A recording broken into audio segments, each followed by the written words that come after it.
Well, hello. Welcome back to another exciting edition of Coffee with Stephen. This week's blog is entitled Offensive Weapon, and it comes from a conversation that I had with a client during our last CCW course over this last weekend. He said to me something that candidly kind of bothered me. He said, I never really thought about using my firearm in an offensive capacity. And I kind of looked at him and asked him, well, what are you referring to? And he said, well, you were talking about using deadly force to protect third parties.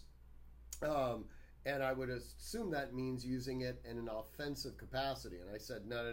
That is absolutely incorrect. And I wanted to take this opportunity to kind of really go into the details on the use of deadly force for the protection of third parties.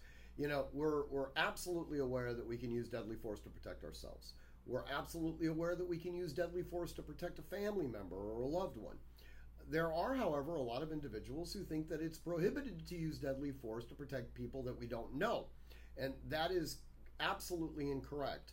You are allowed to use deadly force for the protection of a third party if that third party would be able to use deadly force for their own protection. And in the blog, we go through some of those vagaries.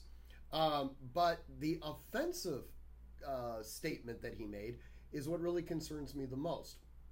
We never use deadly force. We never use a weapon in an offensive capacity. Everything that we do is inherently defensive.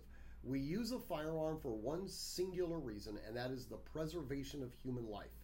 It might be our own life, it might be the lives of our families, it may be the lives of people that we've never met before, but we use deadly force for that singular purpose. In any event, read the blog. I hope you enjoyed. If you have any questions, as always, feel free to email me at stephen@artemishq.com. And as always, train constantly, train consistently, train repetitively, train with purpose. And above all else, stay safe. Until next week, thank you for having coffee with me.